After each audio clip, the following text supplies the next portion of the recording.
감사합니다. 오늘의 말씀의 주제는 우리를 휘어잡으시는 그리스도의 사랑으로 한번 정해보았습니다. 고린도후서 4장에 이어 5장의 말씀을 전하기에 앞서 4장의 말씀과 조금 이어지는 부분이 있습니다. 저번 주 생각나는 그 말씀의 키워드가 있습니까?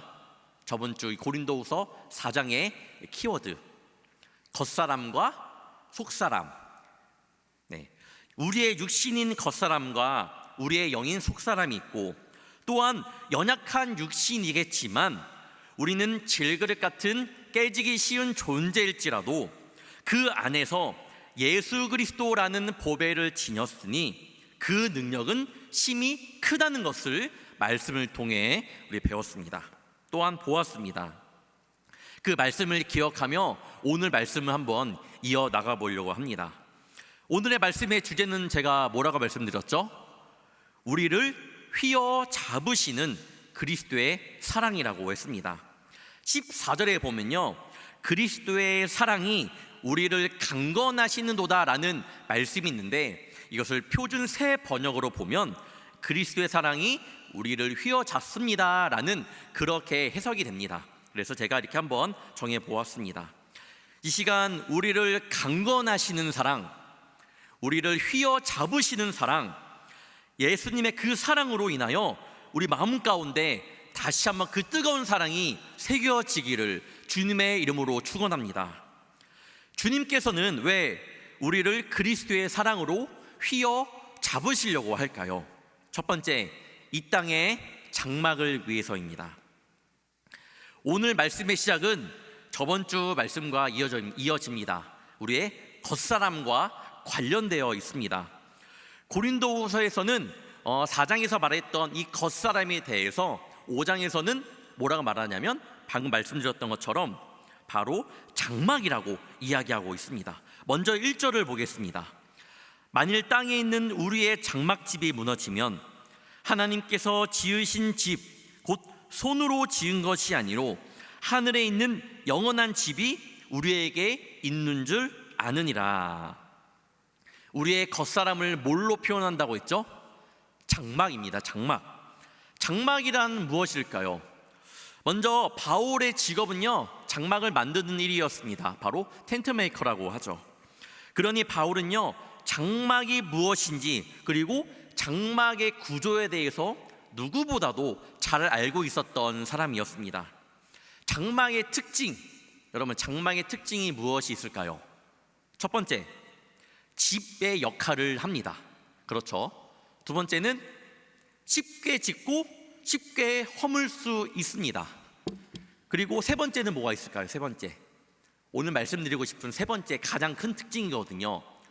장막은 임시적이라는 겁니다.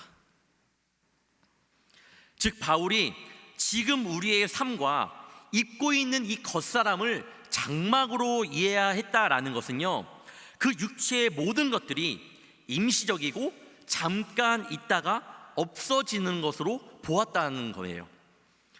우리의 장막이 무너지는 날이 언제일까요? 우리의 장막이 와르르 무너지는 날이 언제일까요?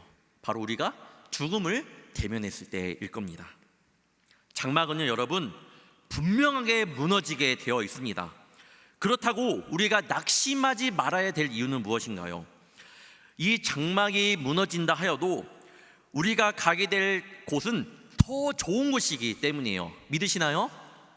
우리의 겉사람이 장막이 무너지면 더 좋은 곳으로 가게 될 것을 우리 성도님들 믿으시나요? 간절히 믿으셔야 됩니다. 그곳은 땅에 있는 장막과는 대조되는 1절 말씀 보면 손으로 지은 것이 아니요 하늘에 있는 영원한 집이라고 말씀합니다. 그것은 우리가 그토록 기다린 그런 하나님 나라입니다. 사랑하는 성도 여러분, 빨리 하나님 나라 가서 하나님을 뵙기를 원하죠. 저도 그렇습니다. 하지만 우리가 하나님 나라에 입성하기 전에 가져야 하는 마음이 있습니다.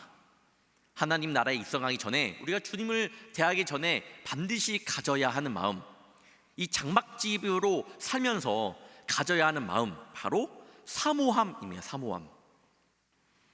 2절을 보면 참으로 우리가 여기 있어 탄식하며 하늘로부터 오는 우리 처소로 덧립기를 간절히 사모하노라 라고 말합니다. 사모하노라. 우리가 이럴 때가 있습니다.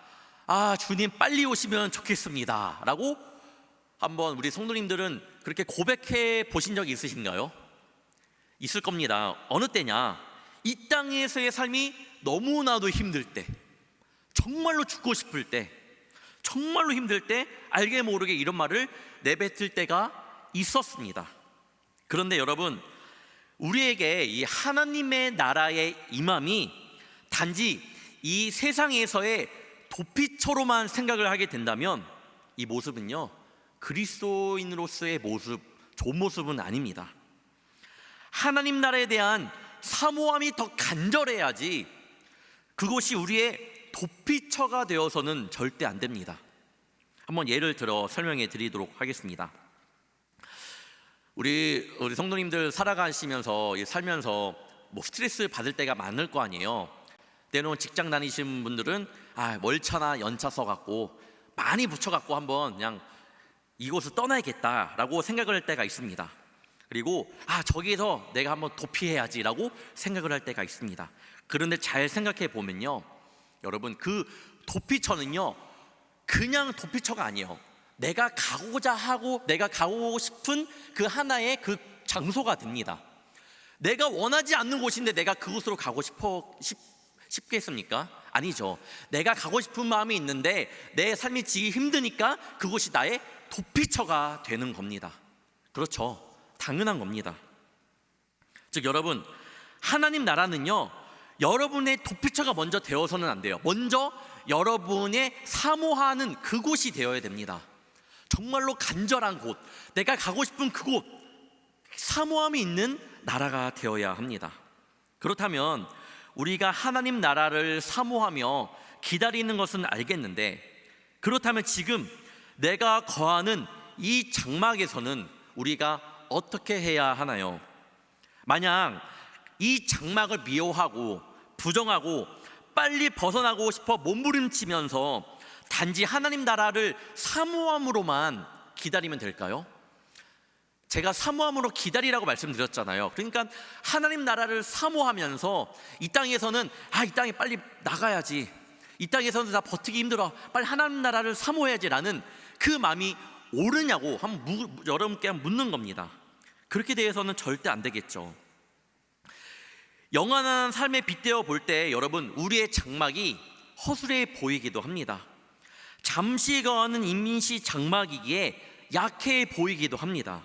그럼에도 불구하고 그 속에서 하나님의 사랑에 휘어잡히는 사람들은요, 그 삶이 분명히 의미 있고 소중한 삶으로 바뀔 줄 믿습니다.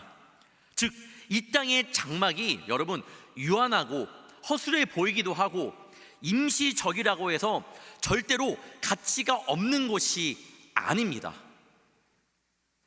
오히려 이 땅의 장막이 임시적인 삶이지만 잘 생각해 보면요, 한번 지나가면 다시는 돌이킬 수 없는 곳이 바로 우리의 장막입니다. 한 번만으로 끝나버리는 삶이기 때문에 이 삶은 어떻게 보면 더욱더 애틋하게 느껴지는 그런 장막일 겁니다. 그러니 이곳 가운데에서 지치더라도 서로 많이 사랑해야 돼요. 많이 아껴주는 그런 귀한 가정이 되어야 합니다. 그런 귀한 불꽃교회 공동체가 되어야 합니다. 유한하기 때문에, 잠시 동안 있는 임시적인 거처이기 때문에 마음껏 사랑하고 마음껏 그 사랑을 베풀 줄 아는 그런 가정, 그런 성도님들, 그런 교회가 되어야 될 줄 믿습니다. 우리가 마음껏 사랑해도 부족한 것이 사랑이라고 하잖아요. 또한 꽃이 잠시 피었다가 곧 시들어 없어진다고 해서 그 꽃이 가치가 없어지나요? 그건 아닙니다. 오히려 더 소중하게 느껴지는 것처럼 우리가 거하는 장막은요, 바로 그러한 곳이 되어야 합니다. 그렇다면 이 세상 속에서 살 때 일단 먼저 하나님 나라를 사모함으로 기다리는 걸 알겠는데, 그러면 이 땅 가운데 살 때 우리는 어떻게 살아가야 하나요? 한 줄 한번 돌아봅시다. 정말로 힘든 한 주를 보낸 성도님도 계실 겁니다. 기쁜 일만 있었던 건 아니잖아요. 어느 분은 너무 힘들어 죽고 싶은 그런 마음도 있었을 겁니다. 어떤 분은 진짜 다 포기하고 싶었던 마음을 가지고 이 자리에 오신 성도님들도 계실 겁니다. 답답하고 괴로운 나날들을 보낸 분도 계실 겁니다. 아무리 이 땅 가운데 사는 것이 잠시 장막에 사는 거라고 하지만, 유한하고 임시적이라고 하지만 참 살기 어렵지 않으신가요? 하나님 나라를 사모하는 건 알겠는데 이 땅에 그래서 잘 살아가고 싶은데 쉽지 않다라는 거예요. 제가 방금 위에서 말씀드렸죠. 사랑하기도 부족한 것이 시간이라고 했는데, 아는데 사랑하기 어려운 삶을 살아가고 있습니다. 버티기 어려운 삶이 우리에게 너무나도 많습니다. 바울은요, 어떻게 표현하고 있는지 한번 4절을 보겠습니다. 참으로 이 장막에 있는 우리가 짐진 것 같이 탄식하는 것은 벗고자 함이 아니요 오히려 덧입고자 함이니 죽을 것이 생명에 삼킨 바 되게 하려 함이라. 이 말씀에 보면요, 탄식이라는 말씀이 있습니다. 탄식이라는 단어를 보면 우리 성도님들은 탄식이라는 단어를 언제 사용하시나요? 나를 억누르는 그런 고통 가운데 있을 때 막 소리 지르며 한탄하며 한숨을 쉬지 않나요? 우리는 그것을 탄식으로 이해하고 있습니다. 하지만 바울은요, 탄식을요 좀 다른 의미로 보고 있습니다. 우리가 이 장막 안에서 탄식하는 이유는 나를 억누르는 그런 이 장막을 벗고자 함이 아니라, 단지 이 장막을 벗어나고 싶어서 주님, 나 너무 힘들어요, 나 좀 데려가세요 라고 그런 이유로 탄식의 뜻을 쓴 게 아니라, 오히려 뭡니까? 4절을 다시 한번 다 같이 읽어보도록 하겠습니다. 시작. 오히려 덧입고자 함이니, 다시 한번 4절을 다시 한번 보겠습니다. 시작. 오히려 덧입고자 함이니 죽을 것이 생명에 삼킨 바 되게 하려 함이라. 조금 더 앞에만 보면요, 탄식하는 것은 결국 덧입고자 함이니라고 말하고 있습니다. 이 땅 가운데에서 탄식하는 이유는요, 임시적이고 유한한 장막을 벗어버리기 위해 주님 나 좀 살려주세요 라고 해서 탄식하는 것이 아닌, 오히려 이 장막에 덧입고자 하는 것이 있어서 그것을 위해 탄식한다라고 이야기하고 있습니다. 그러면 덧입고자 하는 것이 무엇인가요? 바울이 말하는 그것이 무엇인가요? 바로 죽을 것, 이 장막이 생명에 삼킨 바 되어야 함을 말씀하는데, 다시 말하면요, 바울은요 지금 이 장막이 무너지는 것이 아닌 생명에 의해서 다시 온 장막이 덮어지기를 간절히 원하는 마음으로 탄식하고 있다라고 이야기하고 있습니다. 어떤 생명에 의해서 이 장막이, 유언하고 임시적인 장막이 다시 이렇게 쌓여지게 덧입고자 하기를 원해서 탄식하고 있다라는 거예요. 어떤 생명이요? 어떤 생명인가요? 바로 부활 생명을 의미합니다. 고린도전서 15장이 부활장인데 12절부터 14절을 보겠습니다. 그리스도께서 죽은 자 가운데서 다시 살아나셨다 전파되었거늘 너희 중에서 어떤 사람들은 어찌하여 죽은 자 가운데서 부활이 없다 하느냐? 만일 죽은 자의 부활이 없으면 그리스도도 다시 살아나지 못하셨으리라. 그리스도께서 만일 다시 살아나지 못하셨으면 우리가 전파하는 것도 헛것이요 또 너희 믿음도 헛것이며. 여러분, 우리가 살아감에 있어서 이 겉사람, 이 장막을 벗어날 수 있을까요? 못 벗어날까요? 못 벗어나죠. 우리 성도님들 이렇게 했는데 맞아요, 못 벗어납니다. 인정하시나요? 인정하셔야 됩니다. 벗어날 수가 없어요. 언젠가는 이 장막이 무너지는 날은 오겠지만 이 장막이 무너지기 전까지는 우리는 이 장막 가운데 계속 거해야 됩니다. 계속 살아야 돼요. 그러면 우리는 이 장막 속에서 어떻게 살아가야 되냐? 바울은 이렇게 말하는 거예요. 여러분, 벗지 말고 오히려 덧입어라. 그리고 죽을 것이 생명의 삼킨 바가 되라 라고 성경은 말하고 있습니다. 그 생명이 뭐예요? 바로 예수 그리스도의 십자가 사건, 부활 생명을 이야기하고 있습니다. 예수님께서 나를 위해 죽으시고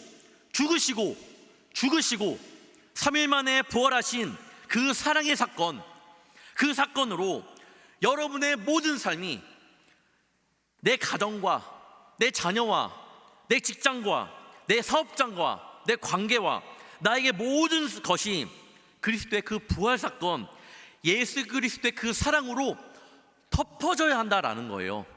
그걸 간구하며 탄식하고 있는 것이 지금 바울의 모습입니다. 그럴 때 뭐예요? 임시적이고 유한하고 고통과 고난이 사라지지 않는 이 장막집이 그럴 때 더 이상 머물기 싫은 곳이 아니라, 그런 곳이라 할지라도 머물 수 있는 이유가 생기게 되고 더 가치가 있는 곳이 되고 하나님의 은혜를 경험할 수 있는 곳이 될 줄 믿습니다.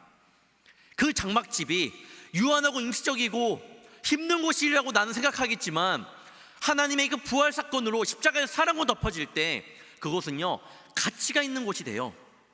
그리고 결국 그 삶을 통하여 우리가 미리 맛볼 수 있는 작은 하나님 나라가 되는 겁니다. 그런데 여러분 잘 아셔야 돼요. 벌써 캐치한 분은 계실지 모르겠지만 잘 아셔야 될 게 뭐냐면, 이 장막이 벗겨지는 것이 아니에요. 벗겨지는 것이 아닙니다. 내 고난과 고통이 없어지는 것이 아닙니다. 완전한 그냥 새 장막이 되는 것이 아니에요. 예수 그리스도의 그 새 생명이 우리의 장막에 어떻게 된다고요? 덧입혀지는 겁니다. 여러분은 그대로예요. 우리의 장막이 100% 그냥 다른 장막이 되는 것이 아닙니다. 때로는 착각하면 살아가요. 예수님을 믿으니까, 내가 교회를 다니니까 우리의 모든 삶이 환경적으로나 경제적으로나 달라져야 한다고 생각합니다. 그리고 그때부터 우리는 기적만을 바래요. 내가 싫어했던 사람이 나를 향해 웃기를 바랍니다. 힘든 상황들이 갑자기 180도 바뀌기를 원해요. 내가 원치 않은 상황들이 오지 않기만을 원합니다. 경제적으로도 뭔가 바뀌어야 된다고 생각해요. 또한 그렇게 된다고 믿습니다. 당연히 하나님은 능력의 하나님이시니까 하나님께서 원하시는 그때에 척척 될 수 있습니다. 하지만 여러분, 우리의 장막이 예수 그리스도의 그 십자가의 사건으로 덧입혀진다라는 것은요, 그 상대방, 너가 변하는 것이 아니라 누가 변하는 거예요? 여러분이 변하는 거예요. 내가 변하는 겁니다. 내가. 반드시 기억해야 돼요. 싫어했던 사람이 오면요, 그때 하지 못했던 그 사람을 위해 정말 간절하게 기도할 수 있는 사랑이 생기게 됩니다. 어느 날 청년이 저에게 얘기하더라고요. 목사님, 직장에 꼴도 보기 싫은 상사가 있는데 어떻게 될까요? 제가 그때 뭐라고 말했냐면, 그 사람을 위해 기도해 봤냐고 물어봤습니다. 기도하지 않았대요. 여러분, 기도할 수 있는 성도님들 되시길 바랍니다. 똑같은 상황이 오지만 그래도 이겨낼 수 있는 그 마음, 담대함이 올 줄 믿습니다. 그리고 주님께서 나와 함께 하시면요, 이것은 내가 하는 것이 아닌 하나님께서 이끌어 가신다라는 고백을 하게 될 줄 믿습니다. 또한 경제적인 문제요, 욥의 고백을 한번 생각해 보기를 바랍니다. 1장에 주시니도 여호와시오, 거두시니도 여호와시오니 라고 고백하잖아요. 이거는요, 예수 그리스도의 그 사랑으로 덧입혀진 자들의 그런 귀한 믿음의 고백인 줄 믿습니다. 여러분, 육신의 장막이 작은 하나님 나라가 될 때, 여러분의 그 육신의 장막이 작은 하나님 나라가 되잖아요. 여러분의 가정이 변해요. 믿으십니까? 여러분의 가정이 변합니다. 정말 변해요. 이전 교회에서 어느 성도님 댁에 신방을 간 적이 있습니다. 깜짝 놀랐습니다. 깜짝. 왜냐하면 집이 크지는 않았는데 누가 봐도 이 집은 예수 믿는 집이다 라고 할 정도로 곳곳에 뭐가 있게요? 말씀이 적혀져 있습니다. 말씀이. 심지어는 갑자기 해가 많이 비쳐서 목사님 잠시만요 막 버티컬을 내리는데 버티컬 내려도 말씀이 쭉 내려오는데 감동의 물결이 엄청났습니다. 어느 날 한번 제가 그분 자녀들을 한번 본 적이 있었거든요. 예전에 이 자녀들을 보면요 달라도 다릅니다. 어떻게 이렇게 예배를 잘 드리고 찬양을 잘하고 기도하는 모습이 예쁠까 생각했는데 그 집을 다녀오고 나서 기본적으로 왜 그랬는지 알겠더라고요. 기본적으로 그냥 느낌이 와요. 늘 말씀 가운데 사는 가정이었습니다. 집이 다른 집보다 크진 않았습니다. 내 가정에 사는데 작은 집이었지만 제가 가봤던 집 중에서 가장 마음에 평안함을 주는 가정이었고요, 가장 큰 기쁨을 주었던 그런 가정이었습니다. 그분 둘째가 태어나서 제가 돌잔치를 간 적이 있었습니다.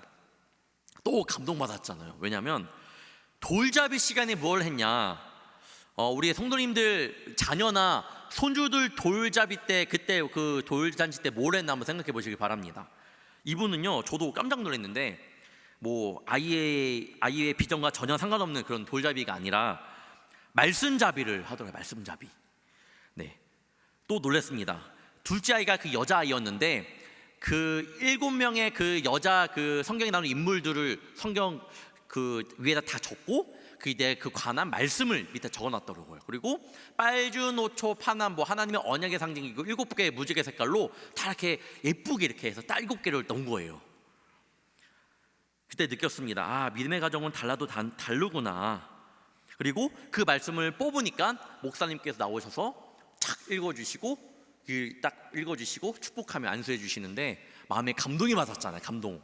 그래서 제가 제 아들 예준이 그 돌잔치 때 그렇게 했습니다. 네, 여러분들도 지금 뭐 손주분들이 뭐 이렇게 크신 분도 있겠지만 여러분 추천해 주시길 바랍니다. 돌잡이를 하라고. 아셨죠? 나중에 꼭 한번 확인해 보겠습니다.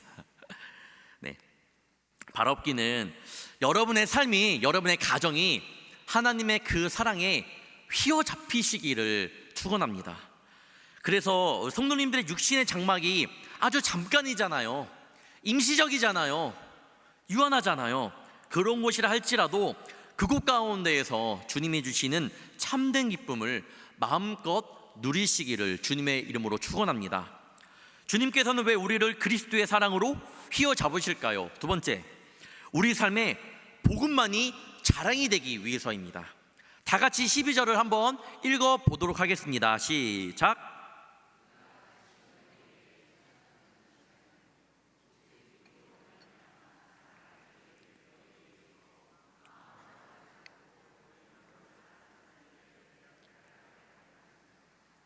아멘.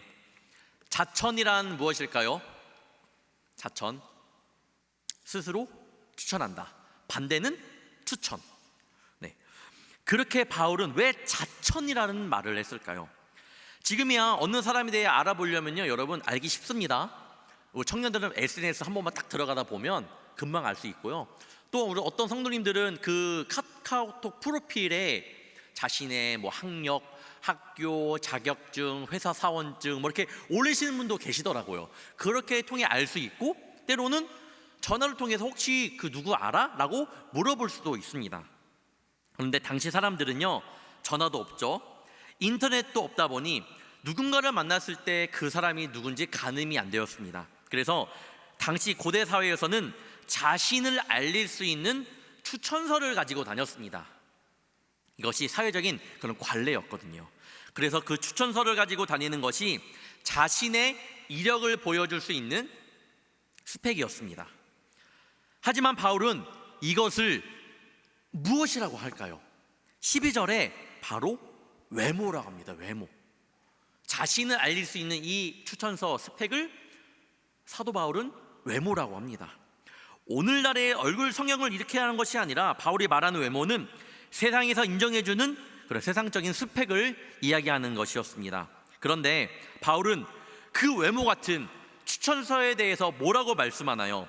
고린도서 3장 1절입니다. 우리가 다시 자천하기를 시작하겠느냐? 우리가 어찌 어떤 사람처럼 추천서를 너희에게 붙이거나 혹은 너희에게 받거나 할 필요가 있느냐?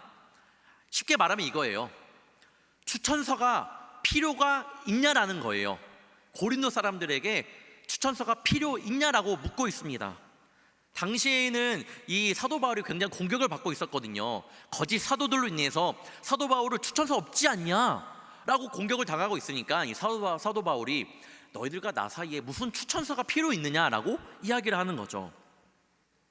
바울이 스스로 생각하기에 왜 자신은 추천서가 필요 없다고 말했을까요? 고린도후서 11장 5절에서 6절입니다. 나는 지극히 크다는 사도들보다 부족한 것이 조금도 없는 줄로 생각하노라.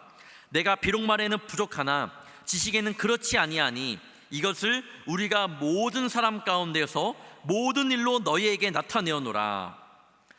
당시 사회 가운데 발전했던 학문이 철학과 수사학입니다. 무엇보다 말로 얼마나 청중을 모으느냐는 그 사람의 돈벌이의 금액이 막 달라지는 거예요. 그러니까 굉장히 말을 잘했겠죠. 수사학이 유행했습니다. 수사학적으로 뛰어난 이들이 많았습니다. 바울이 말하잖아요. 내가 비록 말에는 부족하나, 그들과 비교할 때는 말에는 부족함을 인정합니다. 그들보다 부족한 것이 많다는 겁니다. 하지만 그들보다 부족하지 않았던 것, 그 한 가지가 있었습니다.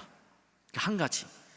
6절 하반절을 다시 보면 지식에는 그렇지 아니하니 이것을 우리 모든 사람 가운데서 모든 일로 너희에게 나타내었노라.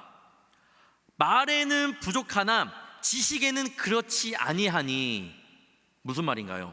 무슨 뜻인가요? 언변은 뛰어나지 못해도 그들보다 뛰어난 지식이 있는데 이것을 어떻게 했다라는 거예요? 나 말을 부족해. 하지만 나 지식이 있잖아. 이걸 너희들에게 나타내지 않았냐라고 이야기를 하는 거예요. 바울이 가지고 있는 이 지식 하나로 너희들, 내가 보여줄 수 추천서는 없지만 이 지식 하나로 너희에게 추천서가 되지 않느냐라고 말하고 있는 거예요. 그러면 이 지식이 무엇이냐? 무엇이길래 이렇게 담대하게 말하냐? 바로 복음이에요. 복음. 무엇이라고요? 복음이에요. 복음. 여러분, 성경이 정확히 나와 있죠. 잠언 1장 7절 여호와를 경외하는 것이 지식의 근본이거늘. 잠언 9장 10절 여호와를 경외하는 것이 지혜의 근본이거늘. 지식, 지혜의 근본은 바로 여호와를 경외하는 것인 줄 믿습니다. 아멘. 아멘. 바울에게 그 복음은요, 그 어떠한 추천서랑도 비교되지 못할 만큼의 힘이 있음을 알았습니다. 그 복음의 파워를 안 거예요. 파워. 왜냐하면 이 세상의 모든 지식, 모든 지혜의 근본은요, 바로 하나님을 경외함으로부터 시작된다라는 것을 바울은 알았거든요. 바울은요, 복음 하나면 됐습니다. 복음.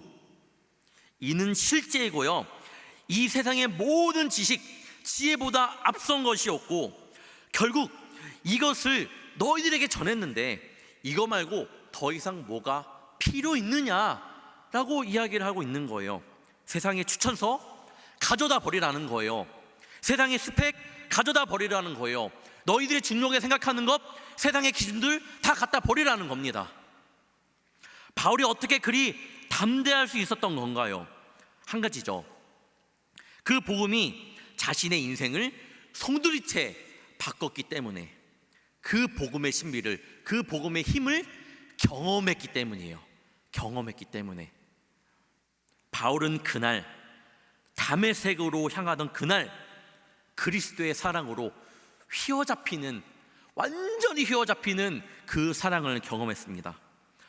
변하지 않을 자신이 그 예수님으로 인해 변한 사건은요, 복음이 자신의 삶의 전부일 수밖에 없는 상황으로 만들어 버린 겁니다. 이 모습은 오늘 말씀의 주제처럼 14절에 그리스도의 사랑이 바울을 강건하신 모습이고 그리스도의 사랑이 바울을 휘어잡은 모습입니다. 그래서 이 복음의 빚진 자가 되다 보니, 그리고 그 복음을 경험하다 보니 바울은 담대했습니다. 그리고 그것이 세상의 어떤 것도 비교되지 못할 자신의 추천서가 되었습니다. 사랑하는 성도 여러분, 그리스도의 사랑으로 사로잡히는 자는요, 복음 하나로 이 세상의 것을 이길 수 있는 담대함이 생길 줄 믿습니다. 바라옵기는 여러분 자신을 드러내는 것으로 최선을 다하는 성도가 아닌, 나는 죽고 예수님을 드러내는 그런 우리 성도님들 되시길 축원합니다. 여러분의 자랑이 세상의 지혜와 지식이 아닌 오직 복음만 자랑하는 삶이 되기를 바랍니다. 2018년 11월 18일 100주년 기념교회 담임 목사님이었던 이재철 목사님께서 퇴임하던 마지막 날 주일 설교가 저는 아직도 기억이 납니다. 왜 제가 그 설교를 듣게 되었냐? 이전부터 그 100주년 기념교회는 양화진에 있습니다. 양화진 바로 옆에 세워진 그 교회거든요. 저는 양화진을 굉장히 많이 가봤습니다. 한 7번, 8번 정도 갔었는데 그만큼 그 선교사님들에 대한 마음이 있어서 갔다가 한 번은 기회가 생겨서 그 예배도 한번 들어본 적이 있었습니다. 그렇기 때문에 되게 마음이 있었는데 그 당시 태어나시던 당시 100주년 기념교회 실질적인 출석 교인 수가 8,000명이나 되었다고 합니다. 어떤 기자는 10,000명이 넘었다고 하는데 아무튼 그쯤 되는 것 같습니다. 규모만 보아도 엄청난 교회입니다. 마음만 먹으면요, 사실 마음만 먹으면 그 마무리를 조금 더 세상적인 욕심을 가지고 할 수 있습니다. 많은 교회의 존경을 많은 성도님들의 존경을 받았던 목사님이기 때문에 조금만이라도 그 욕심을 부리면 할 수 있었습니다. 하지만 목사님은 그렇게 하지 않고 이렇게 마지막 설교를 하셨습니다. 여러분은 지금부터 이제철을 거침없이 버리셔야 합니다. 하나님께서 내려주신 새로운 차원의 은혜를 원하신다면 이제철을 버리시되 적당히가 아니라 철저하게 버리셔야 합니다. 사랑하는 성도 여러분, 우리는요, 사람을 의지하는 자녀가 아닌 바로 하나님을 의지하는 자녀가 되어야 합니다. 그때 우리 가운데 복음의 역사가 시작될 것이고, 다시 한번 우리 교회 가운데 부흥의 역사가 일어날 것이고, 여러분의 가정 가운데 하나님의 역사가 다시 가득 임하게 될 줄 믿습니다. 여러분은 죽고 오직 예수님 그 복음으로만 살아가는 우리 성도님들 되시길 주님의 이름으로 축원합니다. 주님께서는 왜 우리를 그리스도의 사랑으로 휘어잡으실까요? 세 번째, 우리를 결국 화목하게 하시기 위해서입니다. 지금의 한국교회의 문제가 무엇일까요? 바로 하나님에 대한 두려움이 사라졌습니다. 정말 문제입니다. 하나님에 대한 두려움이 사라지다 보니 자신이 원하는 마음대로 신앙생활을 하며 때로는 나의 하나님을 나의 보좌 역할을 하는 하나의 수단으로 그렇게 생각할 때가 있었습니다. 사도행전에 나오는 초대교회에서 일어난 사건 중에 어마어마한 엄청난 사건이 있었습니다. 바로 아나니아와 삽비라의 사건입니다. 아나니아와 삽비라의 사건을 자신의 밭을 팔아 하나님께 드려야 되는데 일부를 숨겨 거짓말을 해갖고 결국엔 죽었잖아요.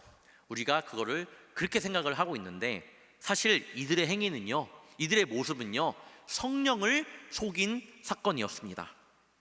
단순한 돈의 얘기가 아니에요.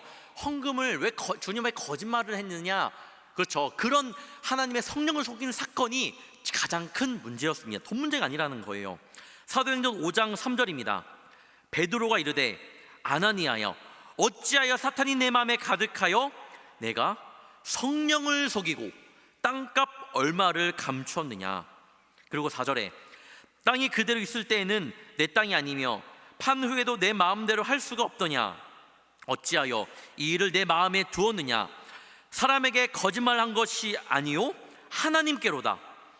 이들은 성령을 속인 자녀는요, 바로 하나님을 속인 자녀가 됩니다. 결국 이 일로 아나니아와 삽비라가 죽게 되고 11절을 보시면요, 온 교회와 성도들이 두려워했다라고 이야기를 합니다. 제가 여러분에게 무엇을 말하고 싶냐면 하나님을 두려워하지 않는 자녀는요, 반드시 하나님은 우리에게 두려움으로 반대로 나타나신다라는 거예요. 우리가 하나님을 두려워하지 않으면 하나님은 우리에게 두려움으로 나타나십니다. 하나님이 만약 나에게 두려움으로만 나타나신 적이 있으신가요? 그러면 한번 내가 어떻게 하나님을 생각했는지 한번 돌아보기를 바랍니다. 성도님들에게 한번 여쭤보겠습니다. 그렇다면 하나님을 향한 두려움을 가지는 게 좋을까요? 가지지 않는 게 좋을까요? 네, 맞아요. 가지는 게 좋습니다. 고린도후서 5장 11절입니다. 우리는 주의 두려우심을 알므로 사람들을 권면하거니와 우리가 하나님 앞에 알려졌으니 또 너의 양심에도 알려지기를 바라노라. 우리는 주의 두려우심을 알므로, 그리고 사람들을 권면하고 가르치고 복음을 전했다라는 것을 알 수 있습니다. 두려움을 가지고 사람들을 권면했다라는 것을 알 수 있어요. 저도 오늘 하나님을 향한 두려움을 가지고 주님 앞에, 여러분 앞에 나왔습니다. 그런데 그렇지만 여기에서 바울에게 두려움은요, 여러분, 부정적인 두려움이 아니에요.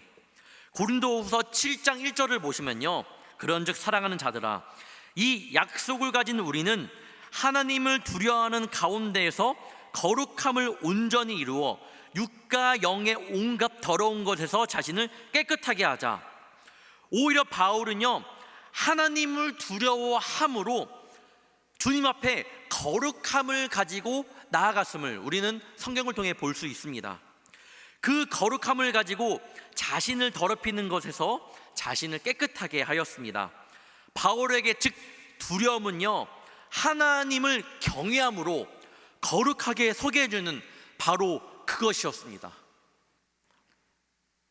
여러분 가운데 하나님을 마냥 두려움으로만 아신다면요, 잘못하시는 거예요. 당연히 두려움을 가져야죠. 하지만 다가가지 못하게 하는 두려움, 나를 막 덜덜 떨게 만드는 그런 두려움은요, 그건 주님이 주신 두려움이 아니에요. 사탄마귀가 우리 마음 가운데 들어와서 우리를 겁내게 만드는 두려움입니다. 하나님께서 우리에게 주시는 두려움은요, 주님을 두려움으로 우리가 거룩하게 서는 두려움을 주십니다. 반드시 기억할 것은 우리 하나님은 사랑입니다. 둘째도 사랑이고 셋째도 사랑입니다. 때로는 나를 고난과 고통 가운데 넣어두시는 것도 사랑하기 때문임을 기억하기를 원합니다. 사랑하기 때문에 두려움을 또한 주시는 겁니다. 그렇다면 바울은 11절에 주의 두려우심을 알므로라고 말하고 있는데, 여기서 주의 두려우심을 안 거잖아요. 그럼 사도 바울은 언제 주의 두려우심을 알았냐?